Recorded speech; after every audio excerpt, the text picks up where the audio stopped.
want to welcome you all to The Gateway. The Gateway is a video podcast directed and hosted by staff members of Somerset Community College's student newspaper, The Bridge. This is The Gateway. Good evening, and welcome back to another episode of The Gateway. I'm just going to do my normal voice for the rest of this. Welcome to another Halloween special. I'm your host, Count Eli Parkula. And I am Makayla Scott, your local Hufflepuff student. And joining us today is the owner, operator, curator of the newly established... sorry, there's just a lot of words. I'm just... my mind. Paranormal Roadtripper's Nightmare Gallery. Yes, that's Mr. Zach Bales representing that. Thank you very much for joining us today. It is a pleasure to be here. So, tell us a little bit about the museum and where your idea came for it. This museum is kind of a museum. This is something I've been trying to put together for a very long time. Mm-hmm. I've kind of dabbled in this area before, but I'm a teacher and spent many years of my life in the classroom. Mm-hmm. And it seems like over the years, as I've developed more and more in my interest in the paranormal and the strange and the unusual, it seems like my students at school are always asking questions. They wanted me to tell stories and whatnot. Mm-hmm. So I've always had in my mind the idea that I need to open up a safe place where students and people from the community can come if they want to hear me, tell stories, but also to share some of the different things that I've collected over the years. You'd be surprised since I've gotten into the paranormal. It's been a lifelong sort of interest of mine, and over the years I've collected a lot of unusual artifacts, let's call them, things from all over the world, really. And I've collected them here, and recently we opened this exhibit, Paranormal Roadtripper's Nightmare Gallery, to sort of show those things off. A place where people with an interest in what I call the unusual, the unexplained, and the otherworldly can sort of come and I guess feel right at home. Mm-hmm. I want people to, that's the thing. I feel like a lot of people don't feel comfortable talking about their stories, what they believe, some of their experiences. And the more people I talk to, the more people I talk to that have experiences. It seems like everybody has experienced something strange or unusual in their life. I want this to be a safe place where people can come and tell their own stories and listen to ours and feel comfortable sort of immersing themselves in the unknown, I guess you might call it. And so did your fascination with the paranormal start even before you got into education? It is. It has been a lifelong interest of mine since I was a little boy. There was a collection of books that my parents were teachers too, and they're big on education because of it. They understand, especially books. They filled our childhood, mine and my brother's childhood, with books. That was big for them. And so in all the books that they would bring into our house, they wanted to make us into readers. They wanted us to, take after them, the family business per se, education, learning, lifelong learning. One book series they brought into our house was called Childcraft. The book series was the Childcraft series. Very popular still to this day. Well, one of the installments was called Mysteries and Fantasies. And as like a, 3 or 4 year old, that was the one I was drawn to because the stories in that book, they detailed UFOs, they detailed famous ghost stories, they detailed Bigfoot. Still to this day, I can remember the illustrations that the author or authors of that book had included, and it just piqued my interest as a young man. And I feel like still to this day, that was the inciting point. And over the years, I've only gotten more and more interested in this, but that's probably my earliest sort of paranormal memory was researching these things in a Childcraft book. Mm-hmm. What about the traveling aspect? Because you are the paranormal road tripper. And you did go to Europe this summer, I know. Ooh. That is true. Me and my wife, we're all about traveling. I guess that's that's one of, they always say, teachers got into it. People who are cynical always say, well, teachers got into it for June, July, and August. That's the 3 reasons they got it, which that's absolutely not true if you know very many teachers. But they are nice, June, July, and August, that's a good time. You're off in the summers to sort of do some traveling. Growing up, my parents, that's another thing. They instilled in me a love of reading, but they also instilled in me a love of traveling. Mm-hmm. Every summer we would take off from here and basically go on road trips all over the United States. I'll remember in particular one summer, 1994. It was right after the International UFO Museum had opened in Roswell. We were on our way to the Grand Canyon, and we swung by the brand new, now it's famous, now it's much larger, much nicer than it was at the time. It was really just a very small exhibit at the time. I mean, it was nice, but I remember going there, and if you're familiar with Roswell, that was the site, if you believe such things, of a UFO crash in 1947. So they'd opened this museum, and it was another one of those sort of foundational moments for me. It kind of piqued my interest in this sort of field. But yeah, ever since I've been interested in traveling, and I married someone who can get off work as much as I am in the summer, and she and I, we go together. We spent some time in Europe. We always try to put sort of a paranormal bent to all of our trips. Ghost tours, walking ghost tours of cities. This past summer, we spent some time in Venice, and Venice has a wonderful ghost tour. I feel like most of the time, very private as well. You can find some really private ghost tours if you're a careful looker. And this past summer, when we were in Venice, which is considered to be one of the most haunted cities in the world. I mean, there's a lot of people, a lot of activity that's passed through Venice. So there was the plague. The plague itself sort of originated, in a way, in Europe at least, in Venice. There was an island, a plague island, still to this day, right off the coast of Venice, where if you got the plague back in the 1300s, they would just isolate you on this island. A lot of death, a lot of destruction, a lot of sort of stirred up activity still to this day. Well, we managed to snag a private tour with a citizen of Venice, and I was expecting this tour to sort of go to some of the prominent paranormal hotspots, but instead, she had experienced a lot of things herself. So she took us to the house that she grew up in, and she said, "This is where I grew up. That well was where we went out for water every morning." And she recounted tales of the little boy that every day they would see this little boy sort of playing next to the well. And finally, she went to her mother and asked him, and her mother had told her that little boy has been appearing there for many, many years. The little boy had been there when her mother, was a child. Just a fascinating tale, sort of an interesting. The more places you go, the more you realize that ghost stories sort of abound all throughout the world. So throughout your travels, what all have you collected that you showcase here in the museum? We always are trying to bring back a little piece of everywhere we go to the museum.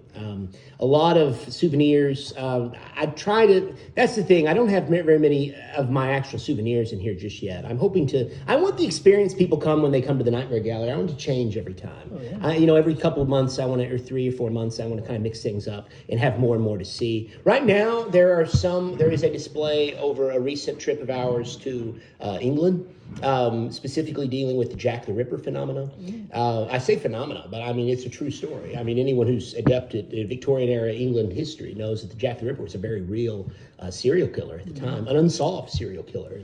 We went on the trail of Jack the Ripper. We went after the legend itself when we were in the Whitechapel district of London not too many years ago, and collected a lot of artifacts, old newspaper articles, old photographs, different things, some of which are replicas, many of which are replicas taken from the same, like the newspapers from the era. They will still, if you ask the right questions, they'll reprint for you modern day renditions of the original newspapers they printed at the time. So we have one exhibit detailing that, another exhibit detailing sort of the World War II era German UFO program that was sort of, once again, it's the stuff of legend, but interests to me. So yeah, we're always trying to bring things back from our travels to sort of keep things fresh here at the museum. There you go. So what would you say is your favorite aspect of the paranormal? Like your very favorite, if you had to pick a topic, like ghost or Bigfoot or Mothman, which one would you pick? Right now, I've been doing a lot of speaking. I've written several books about the paranormal, not just the paranormal, but, a lot of people wouldn't consider Bigfoot to be part of the paranormal. They think it's a flesh and blood creature. So I've written a book about Bigfoot and UFOs and UFO history. But recently, I've been doing a lot of speaking at festivals and conferences about Bigfoot. Probably not my favorite, though. That's the one I'm probably the most brushed up on as far as speaking at it, especially at length. But the place that I've sort of got started myself in paranormal was the ghost aspect of it. Here in Somerset, even Somerset Community College itself, this area of the world here, this area of the United States, this area of Kentucky, has such a chilling history of of ghostly activity.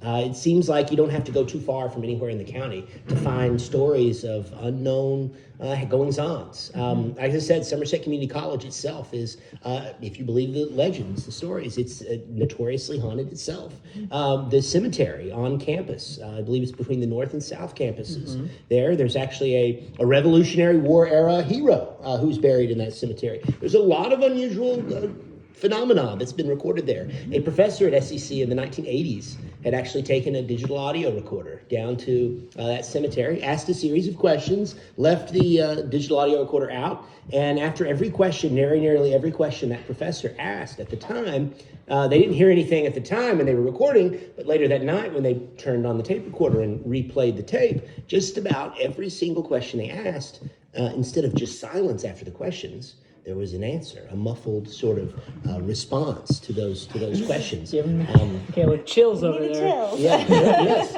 There's all sorts of those stories just abound all over Somerset Community College's campus. The Stoner building, the theater, the Strunk Library, all those buildings have their ghost stories. But so I guess to answer your question in a very roundabout way, I'm probably the most interested in the ghost phenomenon. I mean, that's what I grew up with primarily, hearing ghost stories about this community, really all over the state. Very few, high school students especially. I deal with high school students on a daily basis. I'm a high school English teacher. They seem to be the most interested in ghost stories as well. So I can't help but think that, I guess I tell those stories in my class the most. So if I'm most interested in one, I guess I'm interested in ghosts. Everybody, I feel like, is certainly interested. We're all interested in what comes next, That's the way humanity's been since its inception. I feel like everybody's kind of wondering, what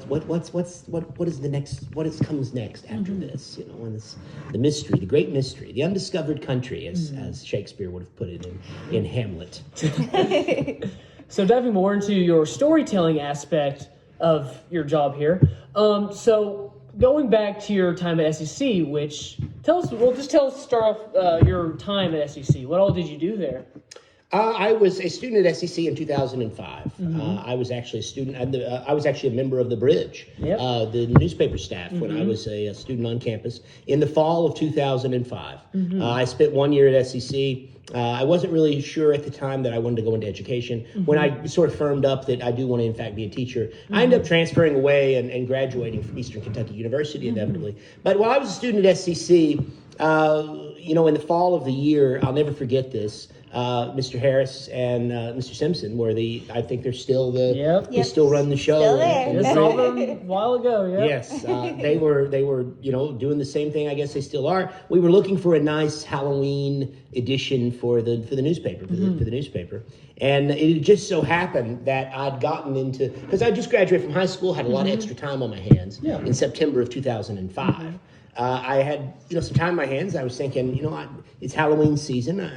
I'd always heard these stories about ghosts and legends in our community, and so I decided to start putting them to the test, going ghost hunting really formally for the first time. Well, as soon as my interest, we were talking about what we were going to write for the 2005 October edition of the Bridge newspaper. I raised my hand and said, well, I've actually been doing some ghost hunting recently, and SCC's campus is supposed to be haunted. We should maybe, if you all are up for it, and I, looked around the room and I said, if you all are up for it, maybe we could stay up one night here on campus. We could see if they leave a couple of the buildings open for us, maybe the theater, and we can put the legend to the test. We can check it out. We can bring some of our equipment. I just purchased at the time some of the, some of the more common ghost hunting gadgets. I think I mentioned a minute ago, the digital audio recorder. That's a common ghost hunting gadget. An EMF detector. Some of the really basic equipment that is common in ghost hunting. I packed it up that night. We all traveled over to SEC and we spent a night till maybe sunrise, sort of investigating the paranormal there on the campus of Somerset Community College. Did you all find anything?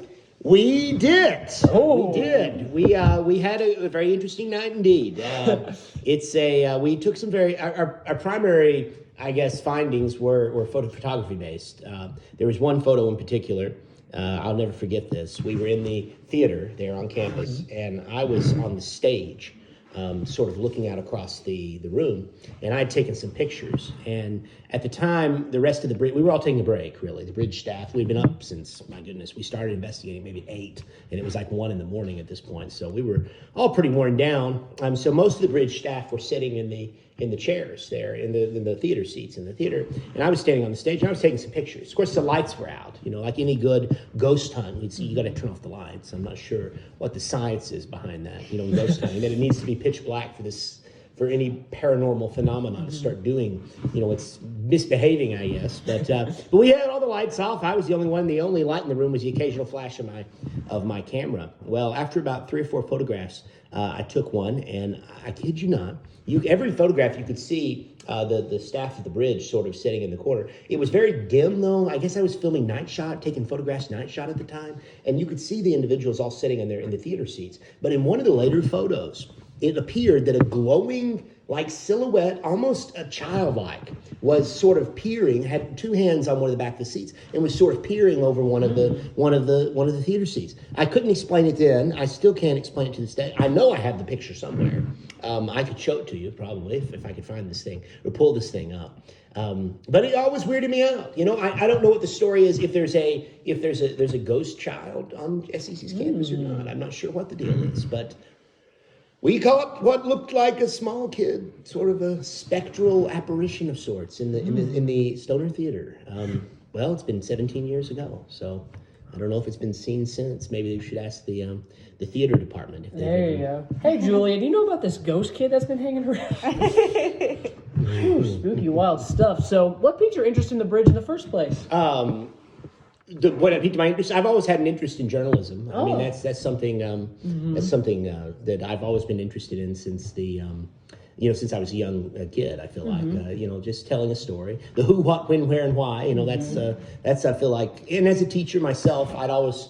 Right. Well, at the time I wasn't a teacher, but someone who's starting to get into education. I'm telling stories. I feel like there's a power to the written word, and that's it's important to me. I mean, writing is important to me, and so it was an opportunity for me to sort of embrace writing. So, well, time for our final question. Oh, okay. If you had to choose between continuing teaching and doing this, which one do you think you would have to give up? You continuing exploring the supernatural? You're saying if I got the opportunity to professionally? Yes. To do this as if you could make a full living just from this. Yep. That's an interesting question. I'm a lifelong educator. I would hate to give up there's a certain thing, when you're away from young people for too long, you start to miss them. And it happens every summer to most teachers. I would hate to give up this, and I would hate to give up that. It would be really bad for me to say either way. I mean, this is a dream of mine, and it's always been a dream of mine to pursue this to the ends of the earth and beyond, if necessary. That's a hard one. I don't know. I may have to get back to you on that one. Here, let's ask her. But as somebody who has had you in class, because, you taught me my senior year of high school. That's true. And as someone who is following in your footsteps, is going to be a high school English teacher, and you influencing me so much to follow that path, while I love all of this, and you know that I do. Oh, yeah. I totally get the aspect of leaving and being sad to leave. I think that would be hard, especially considering that my kids will probably have you one day. So I would definitely like that. Absolutely.